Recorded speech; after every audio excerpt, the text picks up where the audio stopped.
Coming up this week on Beyond the Vibe, we're joined by Adam, lead singer of The Fallen State. I think naturally it just became a reflective, I guess, in a way, but fairly aggressive album. I think for everyone's mood at the time, obviously the band's just lost a singer, that's annoying. It's like, it was locked down, that's annoying. It's like, so there's a lot of like angst in that record, I think. Not all negative, I think a lot of it's used in a positive way, but there's certainly a vibe to it. It's I think all the songs work together on that record as a piece of art, a piece of work. When I went to see, it was Nickelback and Black Stone Cherry The Support, it was my first show I'd ever been to. It was 2009 Dark Horse Tour, and it was almost as if going to that show, I was just like, that's me, that's what I want to do. Like, it was just that lightning bolt moment where it's like, this is amazing. It's definitely different, like, to not have a guitar in your hand and not to, you bang your head with your guitar and you don't look like you're out of place. But as soon as you do that without a guitar, everyone's like, who's that not just dancing on his own? So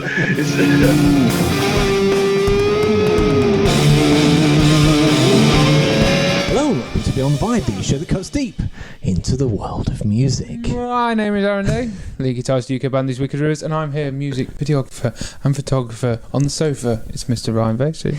It is. I mean, it couldn't be anybody else, but you wouldn't let it be anyone else, would you? You'd have them killed, shot at gunfire. Exactly. Because that's how you normally get shot, isn't it? Yeah. At gunfire. Yes. Every day's a school lesson. Yeah. Every day. The more you know. This week I've been listening to the Darkness's album. Well, they're out on tour with our boys in the Wagons, aren't they? Baz and the Boys. Yes. Great tour for Massive Wagons. Good match as well.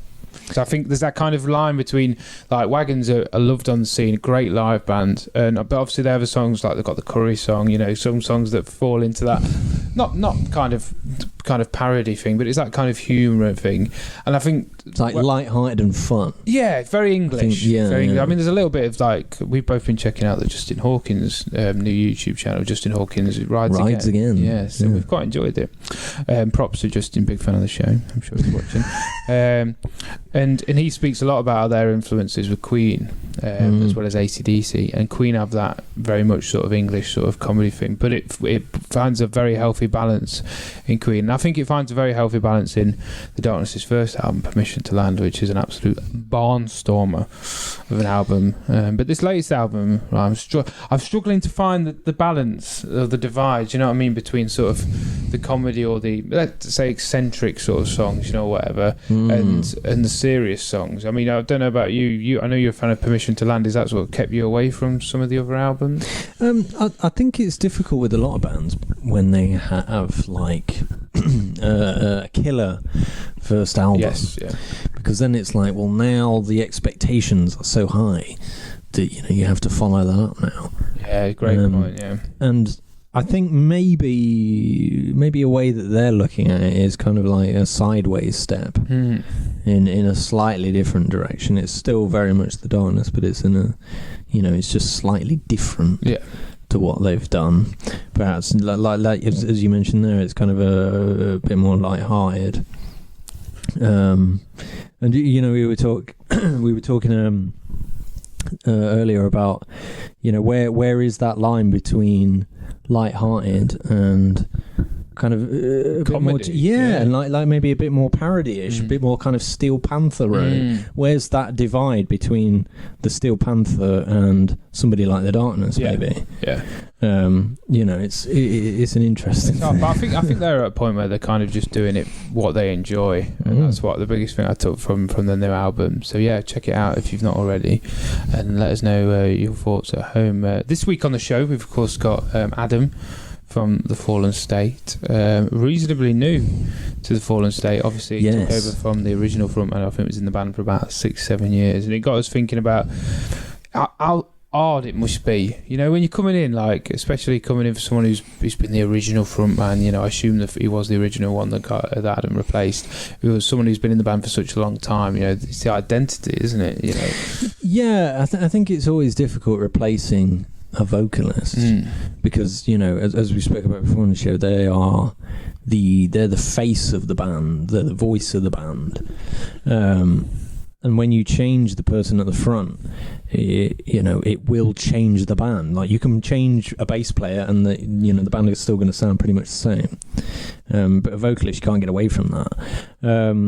But it's interesting, how he talked about that, coming into a band and kind of putting his own stamp on it, but trying to keep the identity of the overall band. And we were thinking, like, who else has successfully done this?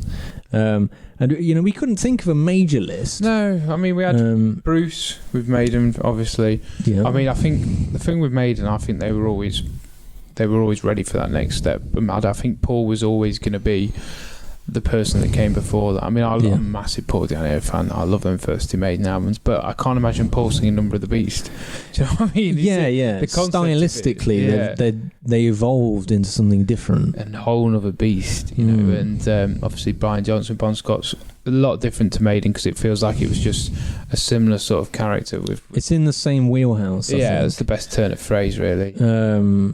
And the other one for me was Ronnie James Dio. Yes, after obviously with Ozzy, and I think they did a similar thing with like what Iron Maiden did, where it's kind of like it's still got the identity of that band, but it's evolved into a different kind of thing. Yeah, it's not just like for example, I don't think Dio could have worked on the first Black Sabbath album. No, it'd be different. It wouldn't have that Ozzy's intenseness, and Ozzy's very good with particularly working with Bill Ward at singing Out of Time, and Ronnie's just as a lot more sort of as a classic vocalist. I was just thinking when you were saying then as well, Deep Purple with David Coverdale. Yes, see, that's a bit different, because I think, even though people set them to parts of, because they used to call them like Mark 1 Deep Purple, Mark 2 Deep Purple, so they set them apart as almost different bands. But I think Coverdale did a really good job at that, and it felt like it was just an evolution of the band. So it's a very interesting concept. And I thought one of the things I enjoyed most about the interview was how well Adam articulated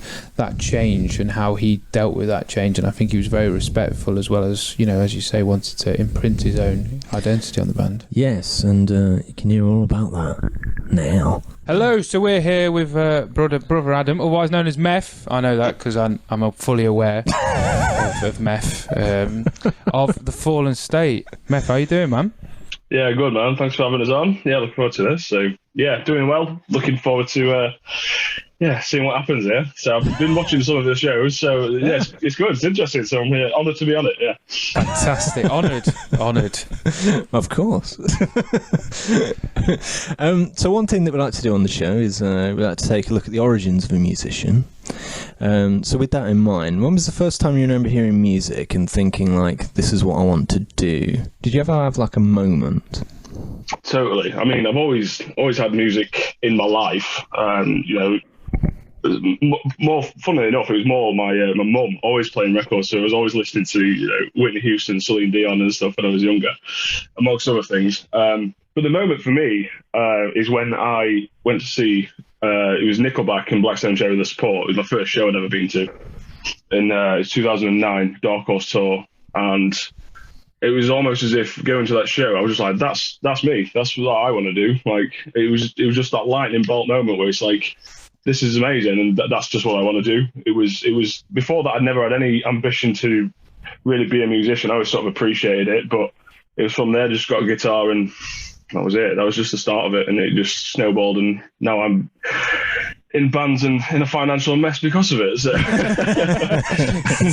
standard path. Was it exactly. Blackstone or Nickelback that really inspired you? It was the one on the night. It was strange because I'd never heard of Black Stone Cherry, and then I saw them, and I was so sheltered in like the music I'd listened to, because it was only ever what I was introduced to with friends at school and stuff. Yeah. So it was, just the standard MC stuff like Tom Zanetti or that sort of thing is what people were listening to at school. So I went to Nickelback because it was just kind of like, oh, I like this is different, and it was like a rock band sort of thing, and it's like, okay, so I think my early introduction were bands like Three Doors Down and Nickelback and well, that sort of thing, but I'd never heard of Black Stone Cherry. So when I saw them, like these guys with long hair and stuff like this and just going mental, I was like, what? It's like, it really sort of took me back.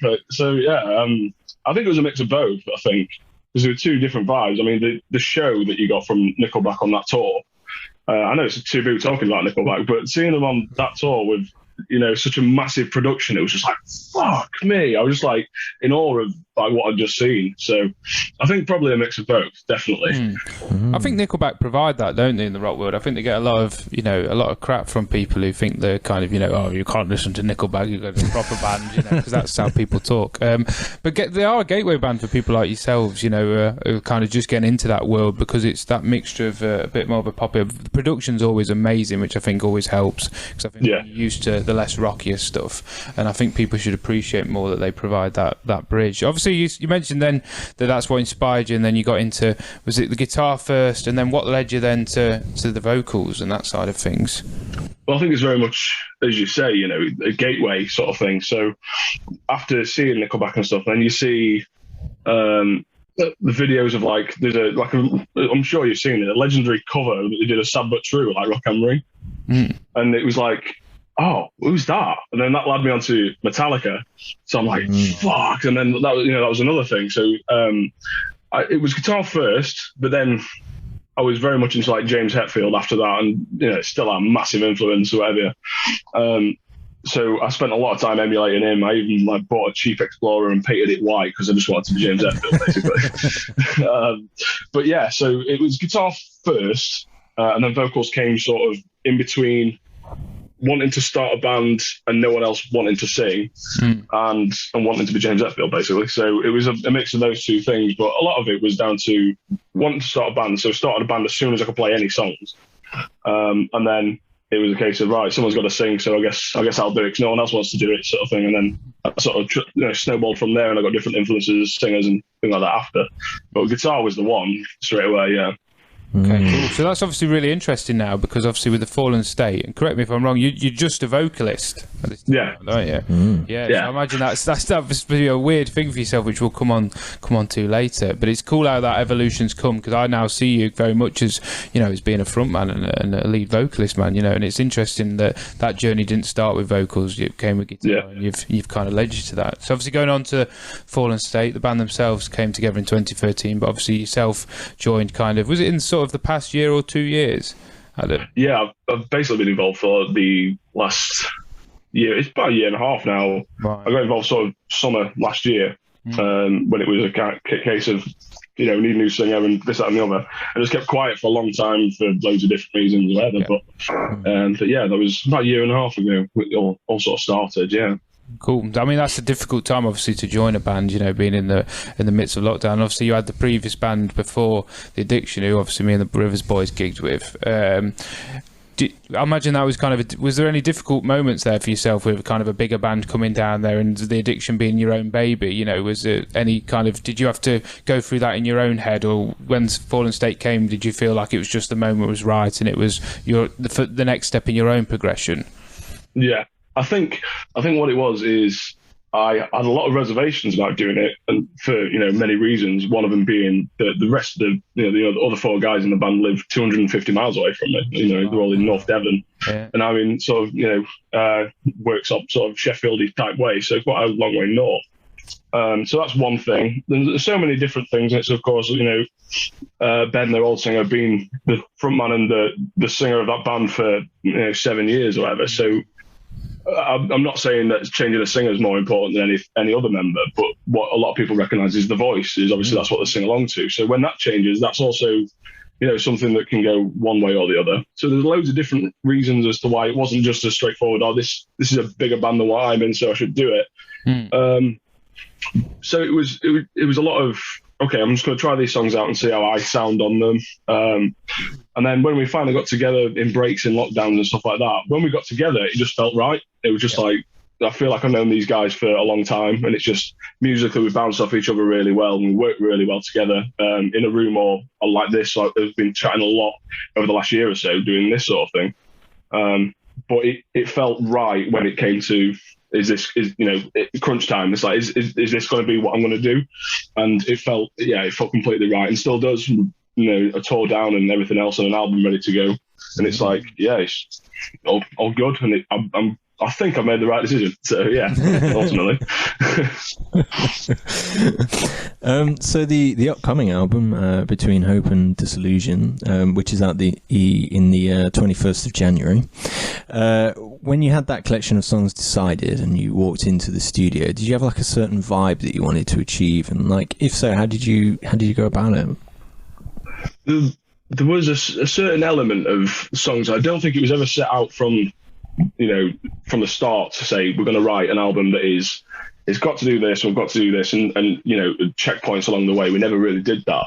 I think naturally it just became a reflective, I guess, in a way, but fairly aggressive album. I think for everyone's mood at the time. Obviously, band's just lost a singer. That's annoying. It's like it was locked down. That's annoying. It's like, so there's a lot of like angst in that record. I think not all negative. I think a lot of it's used in a positive way. But there's certainly a vibe to it. It's I think all the songs work together on that record as a piece of art, a piece of work, rather than just being a collection of some random songs. I think it's a good summation of a time as well. I was like, well, everyone's feeling over a year or so period. There's a song on that record that it's more or less about one of the band members, Dan, who had cancer. And it's just, we looked at that song and it was like, let's not take this as oh my God, I'm sorry for myself. Like, Dan wanted to write songs like, I want to write about this song because I was angry. That was the emotion. And the song really reflects it musically as well as, lyrically. It's quite deep and stuff. Yeah. But yeah, I think anger, aggression is probably a word that's going to go with this album a lot on some reviews, I think. So. When it comes to gigging that new material, is there any songs that like you particularly look forward to playing live? There's a few. I mean, we've done 3 because we've done the 3 singles we've released already from it. So we've done all those live, and it's good response for each of them. So I'm glad about that. Cool. We have a song. I don't think we've said if it's coming out yet or not. So I'm not sure. So I'll not reveal too much. But it's an epic. Basically, it's joking. I'm not comparing it to Bohemian Rhapsody, but I'm saying it's all Bohemian Rhapsody in the sense that it's twice as long as the other songs on the record. It goes up and down. It's got so many different elements to it.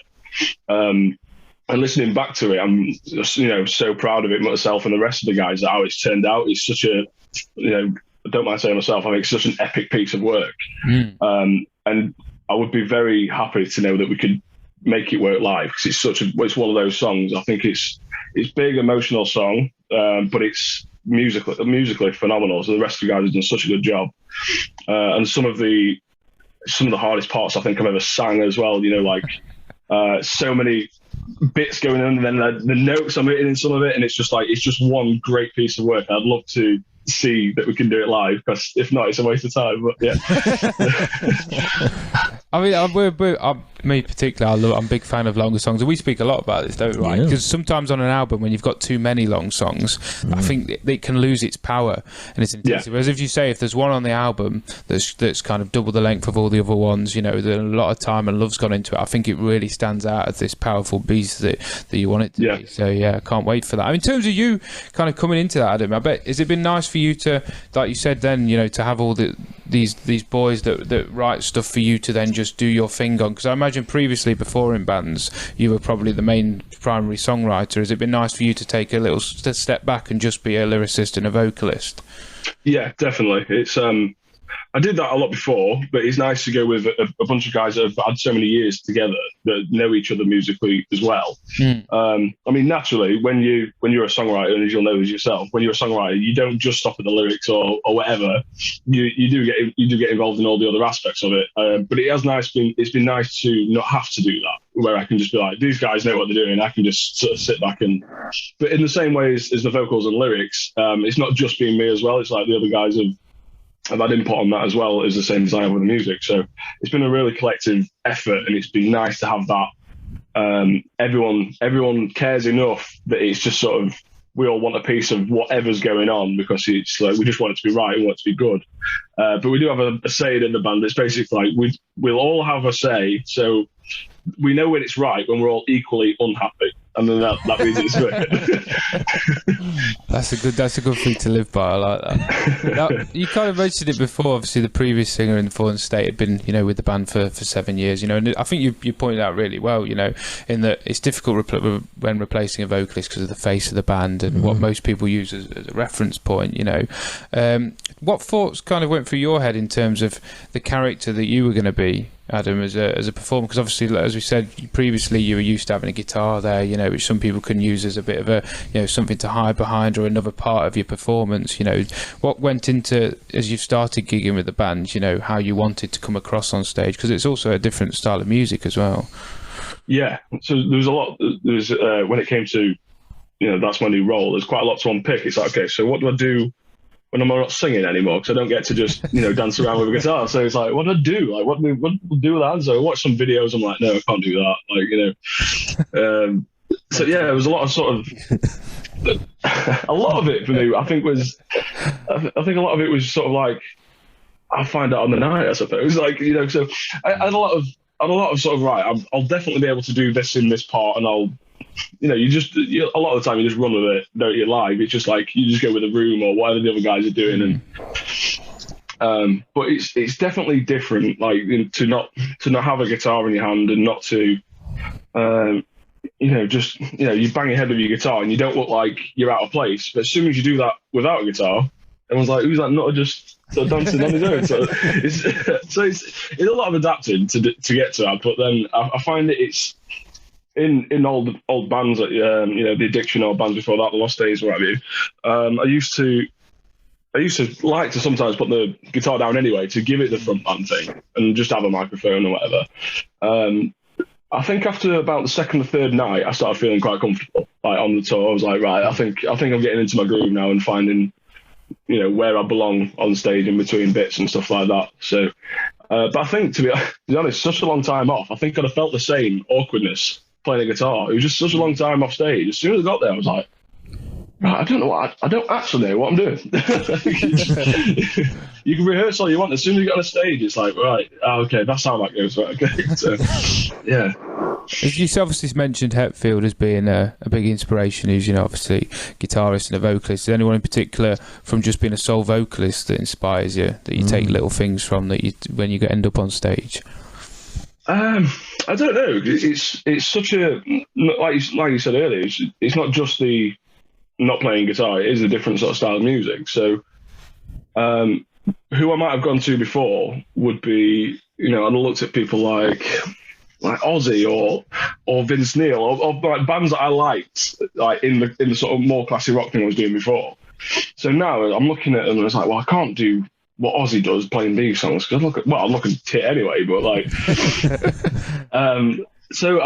guys like Brent from Shinedown or those sort of bands that are like they've got real control over the crowd, like Benji even from Skindred and stuff like that. It's just so many good frontmen, but it's new to me, like looking into these guys and how they do things, because I've always been the guy that looked to James Hetfield or Chad Kroeger and then I look to like what does Steven Tyler do? It's like, well, I can't do that. I can't do like the Aerosmith stuff. Like doing it. So it's like finding. I think to a point you've got to find your own niche of it and sort of much the same as a guitarist and stuff like that. I think it's just a case of you can watch all the videos you want, but ultimately you'll find your own thing when you just get comfortable. Yeah, 100%, man. Now, one of the questions we like to ask, we haven't asked people this for a while. So I know. Yeah, it's probably why I left such a gap before. I had the shock of it. I think it's always interesting, maybe particularly for people like yourself that have come in new to a band that's got an established fan base, to kind of get to know the persona and the person kind of behind it. Because as we say, you play a bit of a character on stage. I think we all naturally do. What do you do away from the stage, Meth? Like, what's your day job, man? Like would you like to get away? Day to day, sort of. I'm just basically doing sales, marketing, that sort of thing. Just a little bit of everything with this. It's a little family-run business. That's what I do. Cool. And then aside of that, I'm basically just play Formula One on the Xbox, and that's about it. Or anything to do with it, so just watch it or whatever. So yeah, it's quite like yourself. You probably understand, mate. Anything you do outside of music is not really outside of music because it's some way tied back into what you do. So, like, you know, most of the time, if it's not physically doing something with the band, it's probably talking about it or planning the next thing. Yeah. And I think life's just so dominated by it. So, yeah, it's one of them. Yeah, it's very true. At least when you're playing F1, you can't really look at your phone either because it's that intense. Oh, totally, yeah. So at least you know if you're doing that, you ain't gonna have the boys in the group chat, you know, plotting things or anything. So at least that's good escapism. Now we like to throw some kind of out there weird questions at eyes.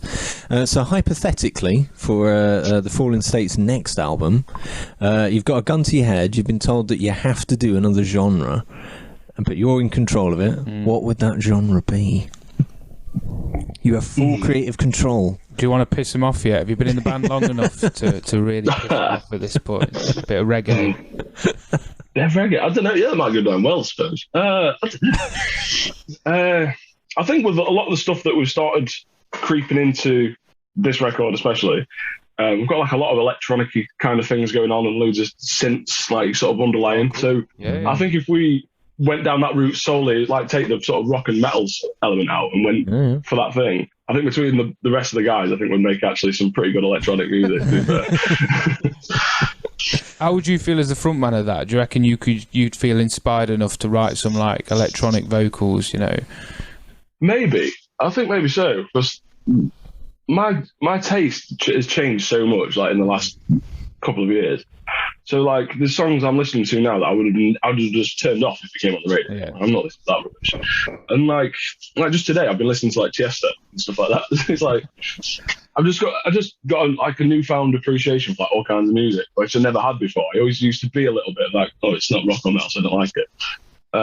So maybe so, yeah. Like folk. Like I got into some folk stuff like not too long back. I'm just like, you know, just weird, just out of the blue. Like I never ever appreciated it before. There was a friend of mine that would like always telling me to get into like the levelers, and I was like, I just can't be doing with it, mate. Like, I just don't like it.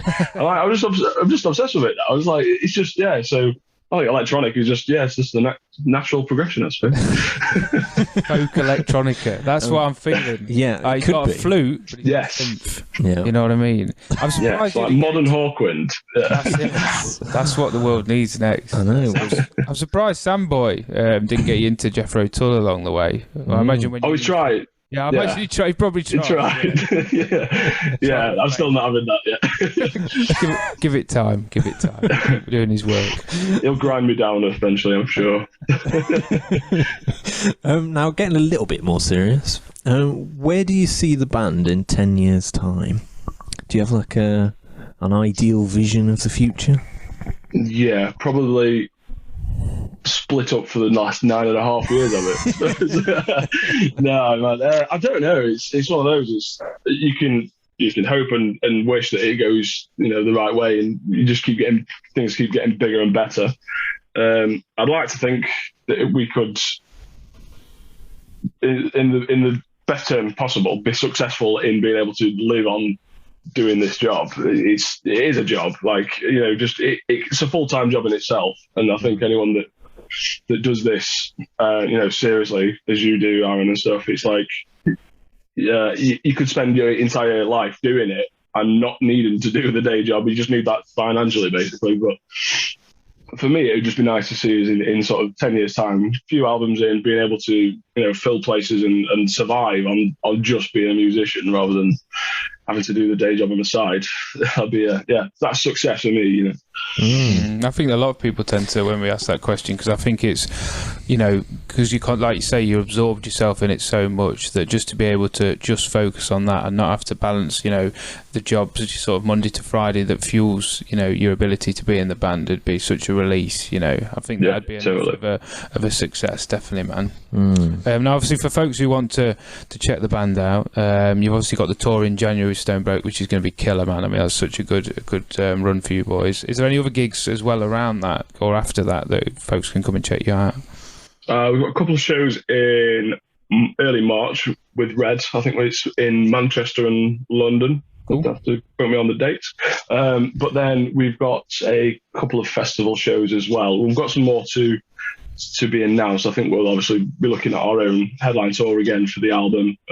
Awesome, man. Potentially some other things as well. So yeah, hopefully we're going to have a really busy year next year and get on the road as much as we can. Yeah, fantastic, man. Like I say, that Stone Broken tour will get you in front of a load more people as well, because obviously they're... Yeah, so looking forward to that. Playing some great venues on that tour as well. So some great places. A little bit different to what we've done, because the tour we've just done, we was, in the places we couldn't go because we're doing the Stone Broken tour. So we was playing in the sort of gaps in between. So it'd be nice to get out to the sort of major cities that we didn't manage to get around this time. So, but yeah, some great venues on that tour as well. Oh, that'd be killer, man. Now, one question that we always kind of like to finish on. If you could tour with one band from the past and one band from the present, who would they be? Ooh. It's hard, because would you make it because it's a good show, or just because you don't want to play with them? You've got the control. Yeah. Well, I'm gonna pretend I'm not a promoter, so the ticket sales don't matter. But I'd like to. I'll just go with from the past. This is the thing, though. A lot of even the old bands are still going. A lot of them. So it's like, who would you? I mean, you could pick a specific era of a band. Right. A bit of a time machine. You could. Because you might want the crew from the late 80s, but you might not want them now. Yeah. I think you've just taken my answer, to be fair. Let me think now. Maybe. That's really tough. I think. That's really got me. You stole my Motley Crue answer, so I've got nothing. You can have the Motley Crue answer. Motley Crue, It's your gig, man. Motley from the sort of in-between era, from Theatre of Pain to like Dr. Feelgood, where they're just like killer. I think the shit, because even when I saw him in like 2015, like I know they Vince Neil or whatever, but the show was phenomenal. It's like the best spectacle I've ever seen. So if we could replicate that show, and then the present, I always say it, and it's cliche, and I don't care really, but between the two, between Guns N' Roses or Metallica, just because of the scale, what they do on.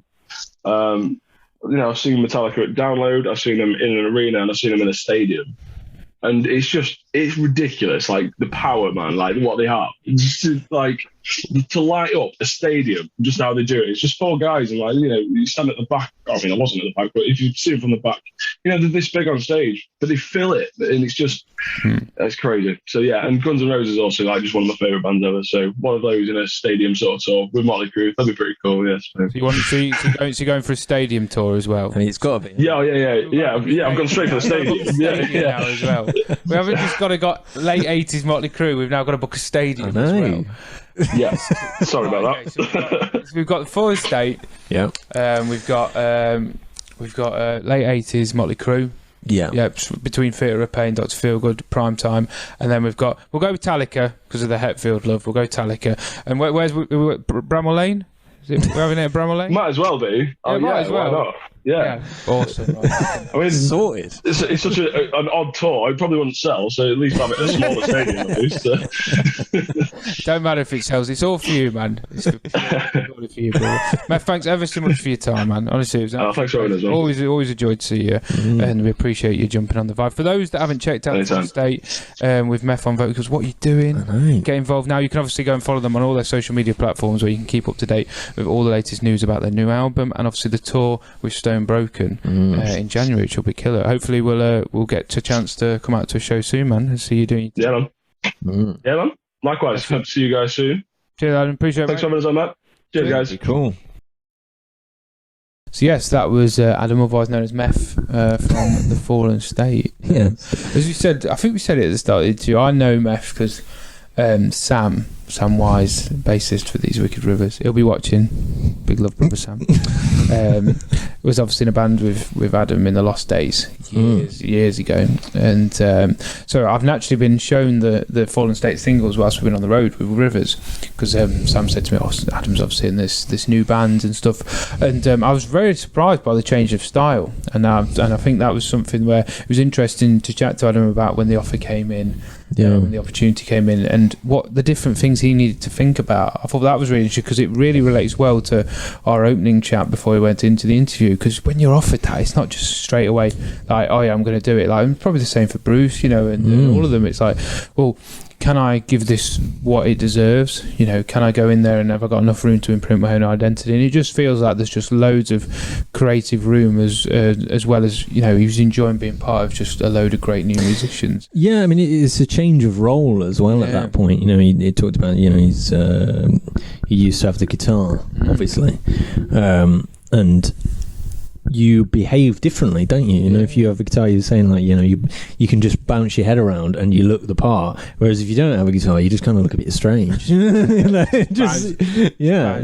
Just walking around doing that looks a bit weird. but yeah, it was interesting, and they're clearly excited about this album that they've got. Great tour. And I was going to say that accompanying tour. Right around the corner in the new year. I mean, that's a great way to start the year. Yeah, definitely. As a side note, did we know why he's got the nickname of Meth? It's because his surname's Methven or something. Right, because there'll be people out there that'll be going, what? I've only ever known him as Meth. I bet his surname's not Methven. I bet he's nowhere near Meth. That's like the most Welsh surname. Yeah. Honestly, I don't think it's anything like Methven, but we'll keep Methven, which is because he was born in Cardiff, so it all makes sense now. Yeah, and if you want to come up with your fake origin for the name, comment below. Speculate. Yeah, let's come up with the most. If you get the most obscure answer, I'll read it out next time. What an honour! I know. Ryan will be reading out his own answer. Yeah. next week on the show. So make sure you're there to check it out. But yes, massive thanks to Adam for coming on the show. It was good, and I like the Fun State because it's a different side of the new wave of classic rock. They're a bit more alternative rock, and it feels like it's nice to have a bit more of a different flavour in there, as well as all the different classic rock variants that we have on the scene. Yeah, and he wasn't afraid to hide his Nickelback love. No, and I like that. That was cool. Proud man. You like what you like, and I admire that. Speaking of things that you admire, segue. I'm just going to vomit. If you like this, you can subscribe. And every Saturday from 10 a.m. we have the podcast out normally. Sometimes we put out Beyond the Gear and stuff as well. And we're going to bring back Extra Vibes very soon. You probably just find out about that now, but we are. And if you want to find out what guest we have on the podcast, we upload every Wednesday. Every Wednesday. Yes, from 10 a.m, revealing what guest we have. We do indeed. We have a wide variety of different people from across the scene. We have some new classic rock, because that's obviously me and Ryan's sort of community of bands that we knock about with. But we have some bit further afield. We have some older bands. So if you don't join the vibe, you can't see what nonsense we're normally pissing around doing. And we want you to come join the vibe. It's a community, it's a family. Get involved. Like the video, subscribe, click the bell, and then you'll never miss what we're doing. Exactly. And we will see you next week.